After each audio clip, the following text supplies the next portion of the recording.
The fragrances you see here in this bowl all have something in common. They all smell like Le Male Elixir.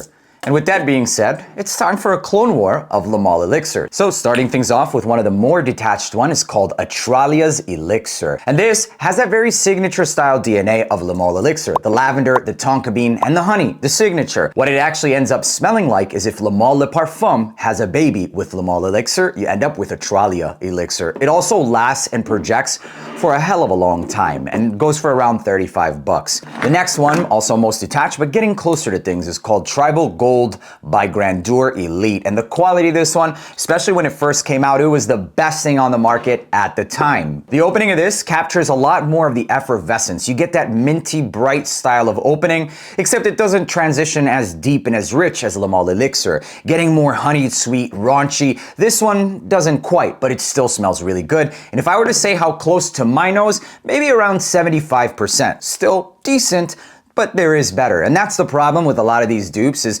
yesterday, don't get that, is today's, it's the most detached. And the best thing you can do is wait and watch a clone war that I drop twice every month. This video already dropped on the tube, so if you want to check that one out in its full length, go ahead and do that. The next one is Rehan Elixir. Rehan Elixir came out slightly before Tribal Gold, but it did the ambery and the longevity nature of the fragrance a lot better than Tribal Gold. This one smells slightly more effervescent and bright, but if you want something that packs more of a punch, the Elixir was good. Then I got my hands on another one not many people were talking about, Lattafa's The Kingdom. And it was right off the bat one of the better performing ones and quality ones as well. I love this scent profile, and what I loved about it more is it seems to put maybe a dot of like cardamom. It's not as close, but it does scream harder and punch harder than some of the other fragrances, and it wore relatively light, seeming a bit higher quality, at least from what I could tell while wearing it.